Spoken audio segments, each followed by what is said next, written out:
Saya Tom Desa Maringin kali ini akan membawakan tentang pensiun muda, pensiun kaya bagian kedua, yaitu bagaimana kita memilih jenis-jenis investasi yang menghasilkan pensiun yang luar biasa nyaman dalam kehidupan kita nantinya. Tentu saja manusia berusaha, Tuhan yang menentukan. Tuhan walaupun menentukan, manusia kalau tidak berusaha, kita tidak dikasih juga, begitu ya.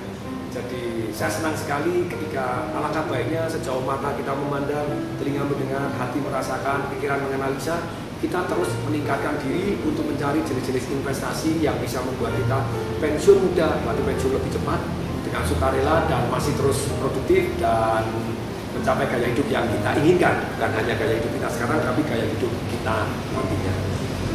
Ketika ada orang tanya, Pak Tom, saya punya uang sekian, investasi mana ya yang paling menghasilkan uang yang paling banyak, paling cepat, paling aman? Jawaban saya adalah, kalau bicara garis bawahi, huruf tebal, dilingkari, kasih tanda seru gitu ya, kasih huruf besar semua. Investasi ke leher ke atas. Investasi kita ke pengetahuan kita tentu saja akan sangat penting, lebih penting daripada satu juga usaha ini lo naik, properti yang di sini lo akan naik. Terus reksadana gini loh yang bagus, emas sangat bagus, emas kurang bagus, perak bagus, kurang bagus. Enggak, karena kalau kita tidak punya ilmunya, nanti banyak yang masalah yang kita timbul. Misalnya contoh, dalam beberapa saat yang lalu ketika harga saham ketika booming naik, ada orang bilang, Pak Tom, investasi apa? Saya ini sudah melakukan yang terbaik, ya. Tapi masih aja belum mendapatkan yang terbaik dalam kehidupan. Pertanyaan saya, sudahkah Anda belajar dari orang-orang yang terbaik di bidang-bidang yang memungkinkan kita tumbuh ataupun punya hasil-hasil yang akhirnya nanti ternak duit yang membuat kita tidak perlu bekerja lagi karena terpaksa gitu. Kita kerja karena kita suka, itu kan sungguh-sungguh sangat-sangat berbeda. Karena dalam kondisi keuangan kita memungkinkan kita untuk tidak bekerja pun tetap hidup, tapi kita bekerja karena kita suka. Itu kan indah sekali kerjanya. Ketika orang tanya seperti itu, saya sudah melakukan yang terbaik dan belum mendapatkan. Selalu seringkali saya tanya, sudah belum Anda belajar dari orang-orang yang terbaik? Bagaimana kita bisa ngaku bahwa kita sudah melakukan yang terbaik kalau kita belum belajar dari orang-orang yang terbaik? Saya tanya sekali lagi, mana yang lebih menghasilkan uang? Leher ke atas atau leher ke bawah? Silahkan dijawab. Saya tidak ikut-ikutan kalau ada orang yang ngomong pinggang ke bawah lah lebih terlalu brutal, saya tidak mau gitu ya. Tapi sekali lagi, kalau Bapak Ibu menyatakan bahwa leher ke atas kita menghasilkan uang lebih banyak, sudah belum kita investasi tenaga kita, pikiran kita, fokus kita, uang kita, dan usaha kita ke samping untuk meningkatkan leher ke atas itu? Karena 1 derajat di sini bisa berubah bumi dan langit sekian tahun kemudian. 1 pengetahuan saja bisa membawa perbedaan bumi dan langit di kemudian hari. Jadi ketika saya ditanya investasi mana yang akan membuat kita punya ternak duit passive income yang sehingga kita bisa pensiun lebih mudah dan lebih cepat, tentu saja nomor 1 adalah leher ke atas. Investasikan waktu Anda, lakukan survei, belajar dari orang-orang yang terbaik.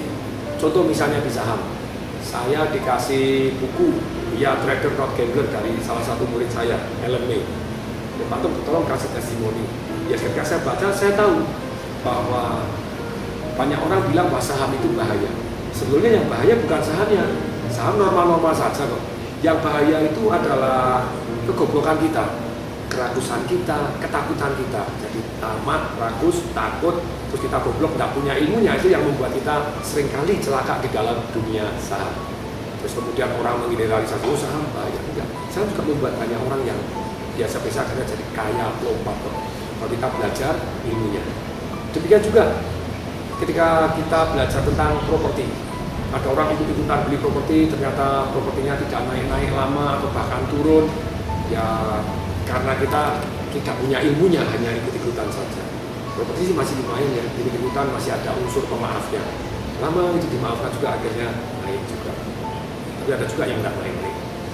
Nah, kemudian juga misalnya internet, ya kita harus belajar meluangkan waktu untuk belajar apa sih ya bisnis yang bisa akhirnya jalan tanpa kita. Apalagi tentang bisnis. Kalau Anda pakai jurus, yang penting berani aja. Ya orang gak usaha begitu sampai rumah digadekan. Ya, tapi kasihan juga ketika rumah digadekan, buka kafe tapi buat kopi nggak ngerti gitu ya. Terus manajer juga nggak tahu, semuanya nggak tahu, akhirnya bangkrut. Loh, itu kan ketika bisnis ambil risiko udah. Jadi mestinya bisnis itu ada risiko yang kita ambil tetap yes, tapi yang betul-betul kita minimalkan. Supaya minimal tentu saja kita harus belajar ilmu bisnisnya, belajar dari orang yang sudah berhasil di bidang bisnisnya, akan jauh lebih mudah. Kenapa turunan tukang jahit jauh lebih mudah untuk jadi tukang jahit? Kenapa keturunan guru jauh lebih mudah jadi guru?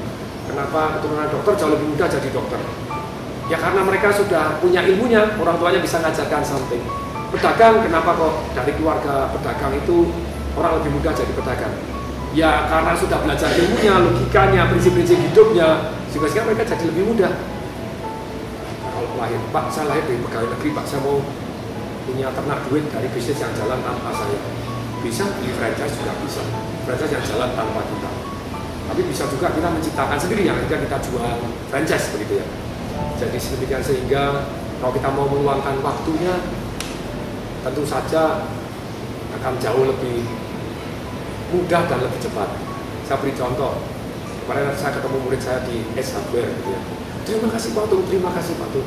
Saya tuh buka usaha, tutup terus. Jadi saya 9 usaha tutup Pak. Dia bilang, thank you Pak Tung, karena dari usaha saya yang ke-10 ini, sekarang saya sudah punya 40 lebih cabang hanya di Tangerang. Namanya Chicken Sogil gitu ya. Dulunya dia punya perusahaan siomay gila, jadi disingkat Sogil. Siomaynya bangkrut, gitu tutup, sekarang buka ayam. Saya ingat pelajarannya Pak Tung, seminar-seminarnya, CD-CD-nya. Akhirnya ternyata membuat saya akhirnya hari ini, thank you Pak Tung, baru hari ini saya beli Alphard. Saya bilang, wow, keren gitu ya. Itu silakan dicari gitu ya, Sogil. Dia punya website apa, dukun UKM gitu ya, usaha kecil miliaran katanya gitu, karena omsetnya sudah 6 miliar sebulan. Itu so amazing gitu ya. Jadi dia jalan-jalan itu sekarang dapat duit karena franchise-nya tetap jalan gitu ya, yang dia jual kepada orang, karena dia mau meluangkan waktu untuk misi leher ke atas. Jadi saran saya, meluangkan waktu belajar dari siapapun yang Anda anggap sudah jauh lebih berhasil dibanding diri Anda, akan jauh lebih menghemat waktu daripada kita harus coba-coba, daripada kita nabrak tembok baru tahu itu tembok, rugi deh. Investasi yang terbaik untuk supaya kita retire rich adalah investasi leher ke atas. Kita cari satu yang namanya unfair advantage, keunggulan-keunggulan yang tidak fair, yang kalau orang lain tidak tahu ya tidak bisa. Ketika kita tahu, kita mendadak rasanya tidak fair. Itu kok gampang gitu ya. Itu kok jauh lebih mudah dalam kehidupan, karena kita punya ilmu-ilmu yang orang lain harus nabrak tembok baru tahu itu tembok. Kita tidak perlu, oh itu ada pintunya, tinggal buka begini. Oh ada pintunya toh, oh itu pintu toh. Nah kita tidak tahu, ya nggak tahu ya nggak bisa. Saya percaya ketika Anda mendengarkan saya dan melihat saya di video ini, bukan keberuntungan semata, tapi saran saya, satu, cari guru-guru yang terbaik, orang yang sudah sukses di bidang yang Anda ingin sukses. Pelajari pengalamannya dia, akan jauh lebih menghemat waktu. Saya Tung Desa Waringin mengucapkan salam dahsyat.